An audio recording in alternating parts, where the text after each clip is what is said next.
Yo, what's up guys? Nandito tayo ngayon sa area kung saan ito ay tinatawag na bilihan ng piyesa ng sasakyan or mas kilalang bilihan ng piyesa ng sasakyan. At sa mga nakakaalam dyan, paki-comment below nang sa ganun malaman ng iba.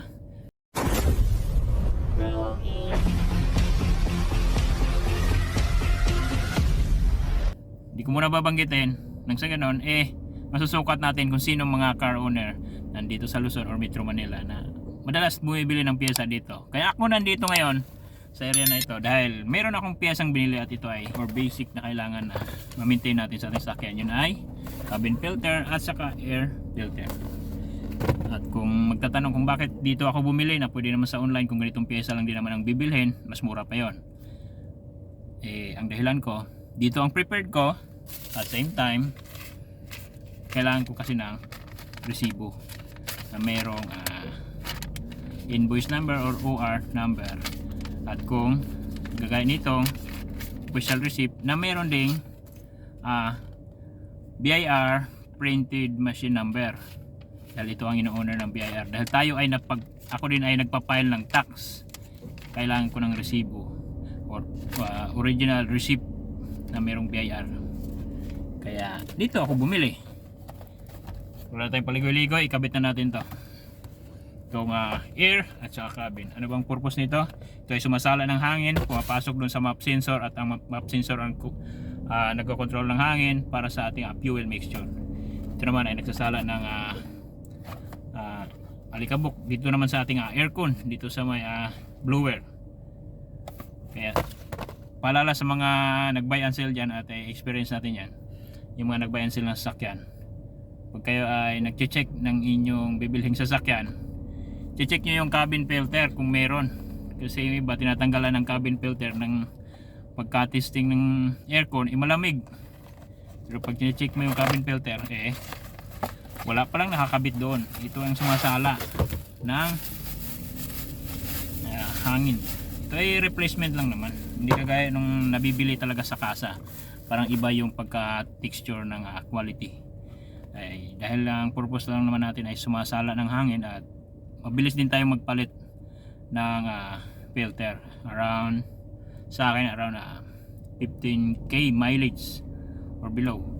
Basta pag madalas naman ini-air gun at pagtingin ko kailangan ng palitan, nagpapalit na tayo ng air and cabin filter. Yan, kakabitan natin to mga guys. Yan mga guys, unahin natin tong cabin filter. Dali lang to, DIY lang, DIY. Ayan, ito lang yun. Ayan ito yung lock, dahil naka-bios tayo. Ayan, dali lang yan palitan. Ito yung luma. Yan na yun. Ayan. Yan, ito yung luma, marumi na. Saka ito naman yung bago. Salpak na natin to guys. Shout out nga pala sa mga naturuan ko dyan kung paano mag DIY na pagpalit nitong cabin and air filter. Saka sundan na natin tong kung alin ang nasa taas o baba pagkasalpak. Ayan Ayan na. Balik natin tong lock. And then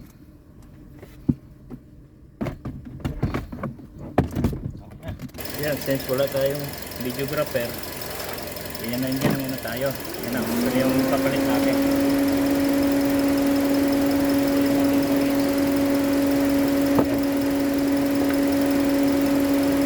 Yan na yun, pinagpalitan, marumi na. Ito yung pamalit, bago na. Yan lang yan, salpak, pak, tapos palit natin dito yung luma.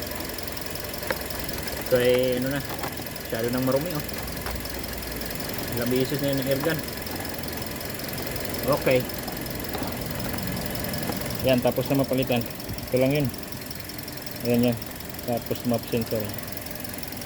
Ayan, ganun lang kasimple kung paano magpalit ng ating cabin and air filter ng sasakyan. Kung usaping DIY lamang, mabilis matutunan yan. Kaya shout out sa mga natututo na dyan. Bukod sa mga automotive or matagal ng car owner, marami na silang ideya, or kaya mga mekaniko. yun, familiar nila yung mga ganong gawain. Dahil nandito na rin tayo, pag-usapan natin itong proper car maintenance, lalo sa mga baguhan lamang na car owner. Magbigay ako ng kaunting tips nang sa ganon magka-idea kayo. Ito, una, sundan ang service manual ng manufacturing. Kung anong nakasaad, like langis, kung ano ang recommended, mas mainam yun ang gagamitin. Nang sa ganon hindi magkakalatak yung inyong cylinder head. At saka 80% or around 80% mas mainam ang ipapalit ninyong pyesa kung kinakailangan ng inyong sasakyan, kung ano yung standard parts number na nakalagay doon sa inyong service manual, sa inyong yung owner's book. Makikita doon kung anong klaseng pyesa. Kaya advantage kung bibilhin mo ang pyesa mismo sa kasa, kung anong brand ng inyong sasakyan, doon mo i-order yung pyesa. Bakit kamo?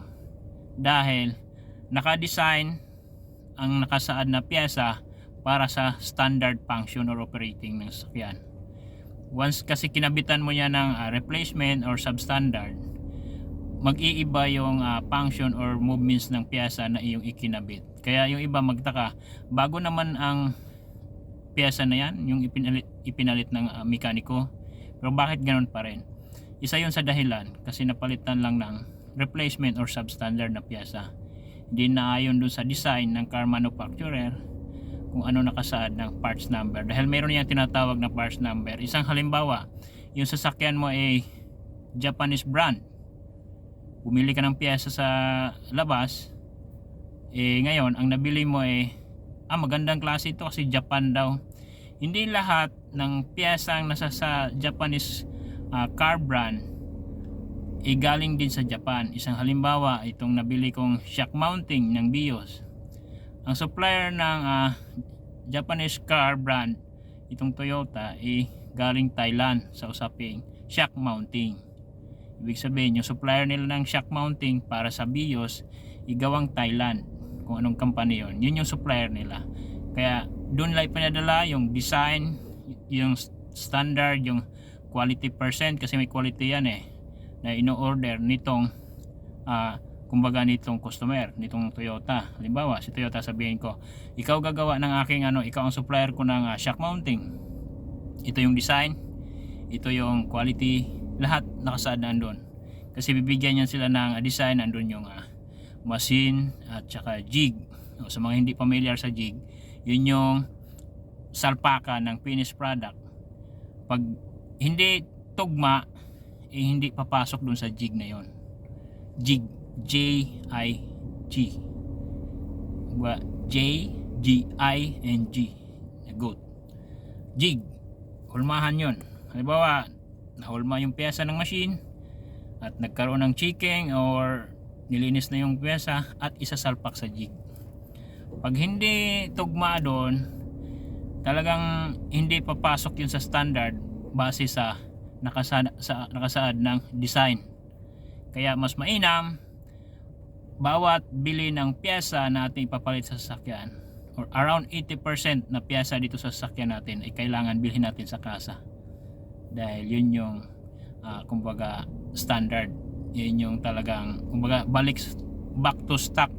Kung anong piyesang tinanggal, yun din yung ipapalit mo. Parts number, quality, supplier ng pyesa.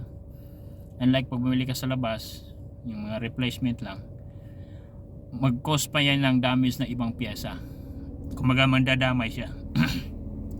Unlike nitong filter lang or ibang basic dito sa sasakyan, around 20% na pwede nating palitan ng hindi nakasaad doon sa ating service owner's manual. Kumbaga, halimbawa, gulong, pwede mo natin palitan ng hindi kagaya nitong kung anong brand, kung anong quality nitong pwede naman palitan natin na mas mababa ang quality, depende sa preferred na ng driver or ng owner.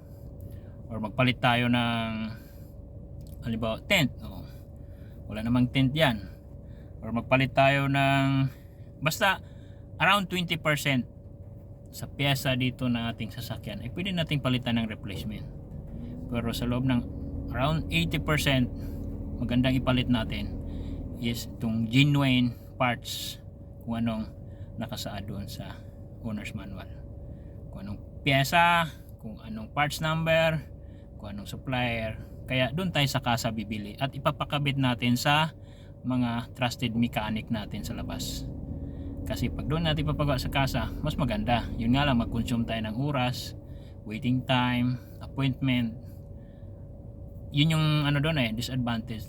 Kumbaga, nasusunog yung ating oras sa pag-aantay, mapa-appoint ka pa. Unlike sa labas, makikita mo pa habang ginagawa at mabilis. Kaya kung meron kayong naramdamang hindi maganda sa inyong sasakyan, ipa-check niyo dito sa inyong mekaniko or trusted mechanic kung anong naging problema ng inyong sasakyan. At pag sinabi niyang mekaniko at ito yung kailangan nating palitan, bilhin mo sa kasa. Order kayo doon kasi hindi naman kaagad, hindi lahat ng pyesa sa kasa nabibili kaagad. Kailangan kumbaga i-order muna. Pag dumating, saka mo ipapakabit ngayon. At mas mainam itong trusted mechanic mo merong experience talaga kung paano mag-perform ng standard or magkabit, kumbaga kumpleto ang gamit. Kasi sa kasa kumpleto sa gamit Yung nga lang mahaba ang pila, kasi ang problema doon ang pila saka yung kanilang pag-perform, sinusundan nila yung standard. Kaya mas matagal matapos ang isang sasakyan ay kanilang ginagawa, lalo kung ito ay maraming ginagawa sa loob ng isang araw. Kaya bago maisingit yung inyo or maipasok, magawa yung inyo, matagal yung waiting time ang problema. Pero okay yung performance. Pero kung sabihin nyo naman bakit doon sa kasang pinagpagawaan ko ganito mag-perform, hindi pare-pareho kasi ang kasa na mas mahusay or kumbaga nasusunod yung pag-perform ng kumbaga standard, dahil merong dyan yung after sales risk. Kumbaga pag nabili mo na yung sakyan sa kasa na yon, pagdating ng service hindi sila ganun ka performer, hindi sila ganun kagandang gumawa, or dahil sila meron kasing tinatawag na franchise. Pag halimbawa franchise lang yung na yon, branch na yon, yung kanilang kumbaga mekaniko or service hindi ganun ka punta na lang kayo sa magandang survey na kasa, doon kayo magpapagawa. Tingnan nyo muna online kung okay ba yung review or reviews.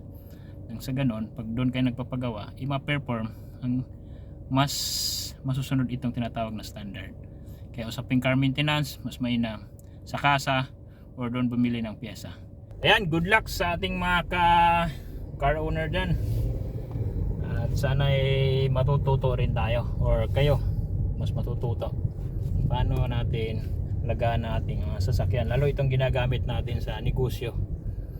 Dahil dito sa TNBS, maraming buhay ang nakasalalay sa kaligtasan ng ating mga sasakyan. Kaya hanggang dito lang. Sa susunod magkwentuhan tayo. Paki-like and share, paki-comment na rin tungkol sa ating napag-usapan. Sorry, it's DJ.